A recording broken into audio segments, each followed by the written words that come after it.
करायचं स्मरण. जय जय रघुवीर समर्थ. श्री समर्थ कृपेने एक सुंदर असा बोध, एक सुंदर असं श्रवण आपल्याला प्राप्त झालेलं आहे. या श्रवणाच्या माध्यमातून उत्तमाचं सामर्थ्यसुद्धा समर्थांनी प्राप्त करून दिलेलं आहे. बघा प्रत्यक्षपणे भाग कसा दिलेला आहे, नक्कीच श्रवण करूया. समर्थ म्हणाले, आपल्या जीवनामध्ये गोड बोलणारी माणसं आपल्याला पाहायला मिळतात. गोड बोलण्याचं सोंग करणाऱ्या माणसाला कसं ओळखायचं, बघा उत्तमाचा भाग दिलेला. ज्याप्रमाणे श्रीमंत असूनही ज्याला संपत्तीचा गर्व नसतो, त्याचप्रमाणे गरीब आणि श्रीमंत अशा व्यक्ती त्यांच्या अंगी असलेल्या मोठेपणामुळे या जगामध्ये शोभून दिसतात. श्रीमंत आहे व्यक्ती ज्याच्याकडे अमाप संपत्ती आहे, पैसा आहे, प्रॉपर्टी आहे, परंतु त्याला कधीही पैशाचा गर्व आलेला नाही, संपत्तीचा अभिमान नाही. परंतु गोड बोलणारी माणसं ज्यावेळी सोंग घेऊन येतात, सोंग करत असतात. सर्व प्रकारचे आपण सोंग घेऊ शकतो, पण पैशाचा मात्र सोंग घेऊ शकत नाही. आपल्या जीवनामध्ये ज्याप्रमाणे आपण पाहतो की समोरची व्यक्ती आपल्याला फसवून गेलेली आहे. कारण शिकत राहणाऱ्याला मूर्खपणाचा धोका नसतो. आपण समोर असलेल्या व्यक्तींना म्हणत असतो, अरे मला कोणीही फसवू शकत नाही, कारण माझ्याकडे डोकं आहे, असं आपण म्हणतो. परंतु काही लोक आपल्याला चुना लावून पण गेलेली असतात. का? कारण प्रत्यक्षात आपण शिकत आहोत ही भूमिका आपल्याकडे असली पाहिजे. आपण शिकून मोकळे झालेलो आहोत असं जर आपण गृहीत धरलं तर शेवटी ती सुद्धा लोक आहेत. कारण जप करणाऱ्याला शेवटी बघा पाप लागण्याचा धोका नसतो.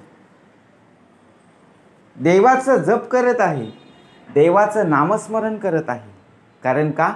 पुण्य जमा होत आहे, पाप कमी होत आहे.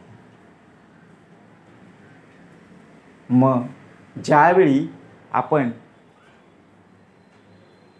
देवाचं नामस्मरण करत आहोत, देवाचं जप करत आहोत, मग शेवटी आपण दक्षच असणार ना, सावध असणार ना. मग आपल्याला भीती कसली आहे?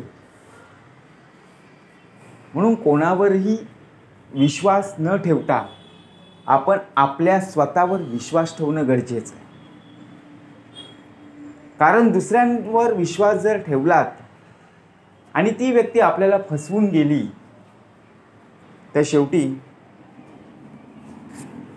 आपण तर चुकलेलोच असतो, परंतु आपल्याच चुकीमुळे आपण सर्वांना सांगत चुकतो. परंतु तुमची गरज असेल तेव्हाच लोक तुमची आठवण काढत असतात. बघा आपल्याजवळ एखादी वस्तू असेल आणि ती लोकांना हवी असेल तर लोक तुम्हाला शोधत पाहतील, शोधत बसतील की ही व्यक्ती कुठे आहे. तर गैरसमज करून घेऊ नका. आणि त्याचप्रमाणे आपल्यामध्ये कधीही गर्वपणा, अभिमान आणू नका, कारण ती वस्तू नाशिवंत आहे. आज आहे तर उद्या नाही आहे. परंतु अशी वस्तू बघा जी नाशिवंत आहे ती वस्तू ठेवण्यापेक्षा आपण आपल्यामध्ये शाश्वती कशी निर्माण होईल हे पाहिलं पाहिजे. कारण खरं म्हणजे तुम्ही त्यांच्या आयुष्यातील अशी ज्योत आहात जी फक्त अंधार झाल्यावर दिसते. मग आपल्या आयुष्यात सुद्धा अशी माणसं आपल्याला पाहायला मिळतात की जेव्हा आपल्याला गरज भासते, जेव्हा आपला देह अडचणीत असतो, तेव्हा आपल्याला मदत करणारे असतात, अडचणीतून आपल्याला बाहेर काढणारे असतात. परंतु काही लोक आपल्याला धोका देऊन बघा निघून जातात, गोड बोलून आपला काटा काढून निघून जातात.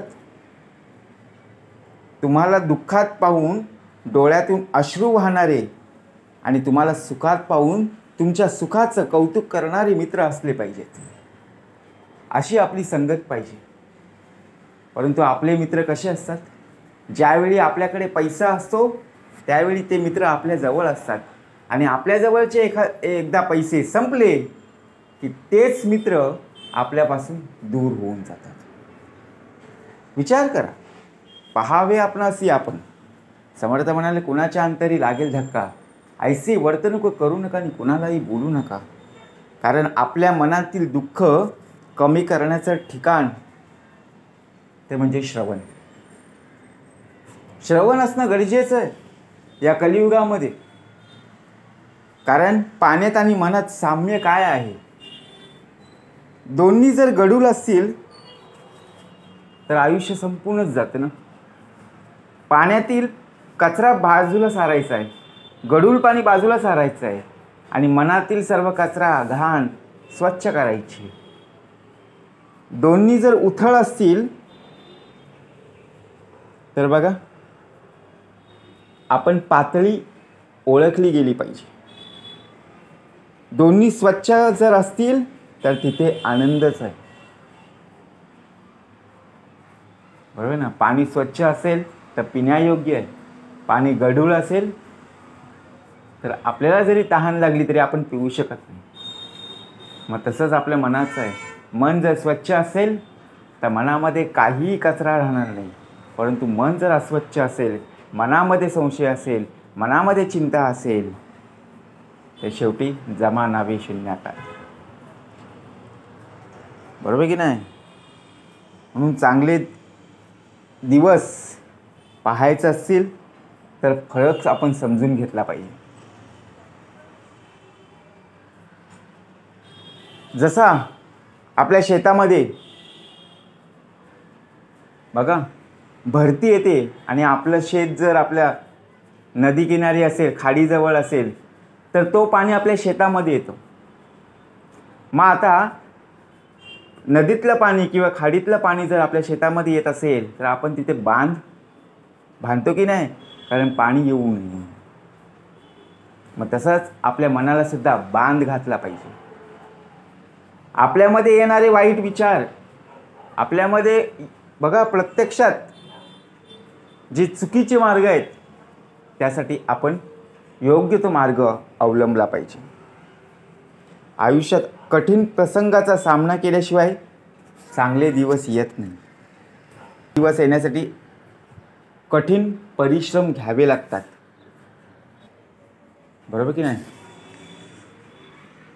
कष्ट करून घाम गाळून प्रत्यक्षात आपल्याला त्याचा मोबदला मिळत असतो. परंतु बघा पैशाचं सोंग पुन्हा पुन्हा समर्थ म्हणाले करता येत नाही. एक वेळ माणसं लांब गेली तरी चालतील, पण लांबून मजा पाहणारी बघणारी माणसं आपल्यासोबत नको.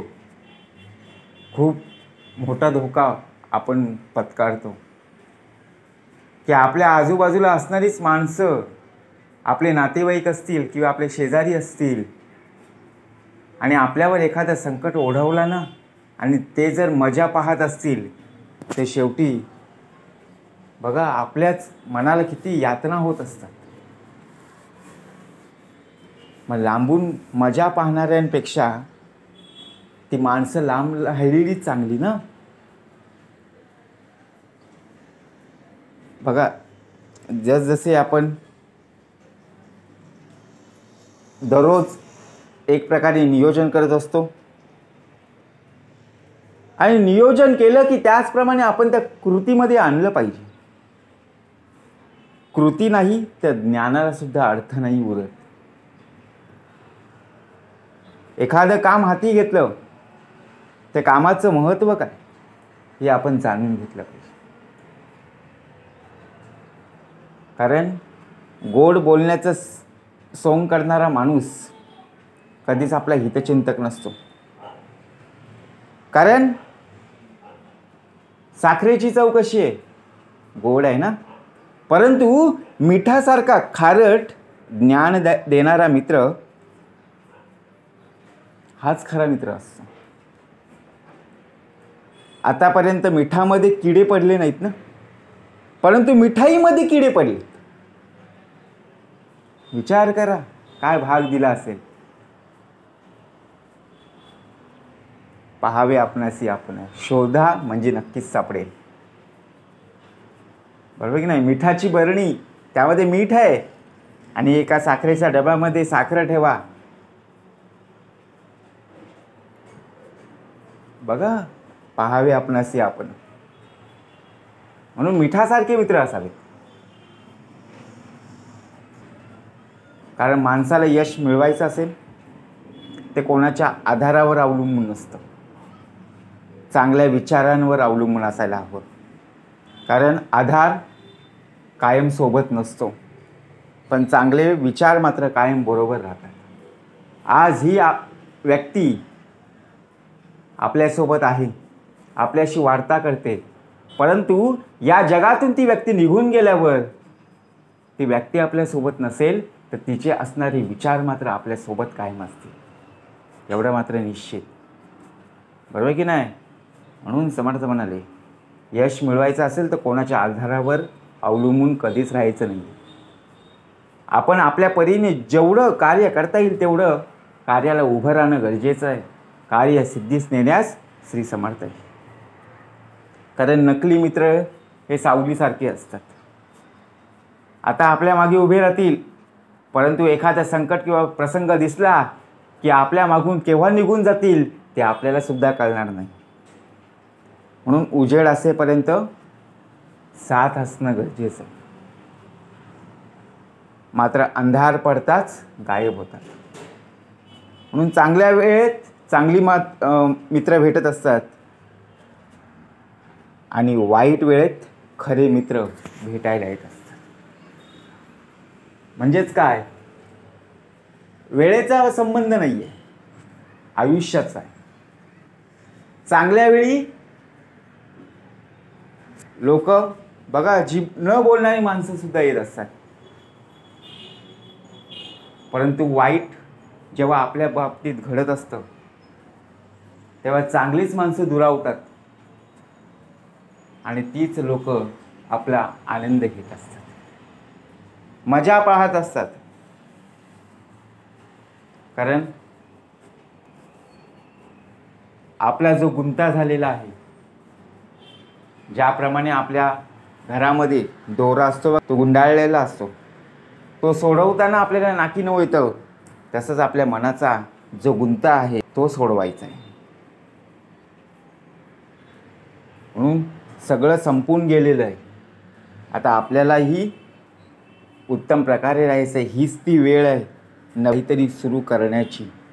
म्हणून आपल्या आयुष्यात अशी माणसं पाहायला मिळतात की गोड बोलून काटा काढणारी सुद्धा आहेत. गोड बोलून प्रत्यक्षात बघा सोंग करणारी आहेत. आपण सावध राहणं गरजेचं आहे. कारण पुन्हा पुन्हा समर्थ म्हणाले, कुणाच्या अंतरी लागेल धक्का, ऐसी वर्तणूक करू नका आणि कुणालाही बोलू नका. जय जय रघुवीर समर्थ.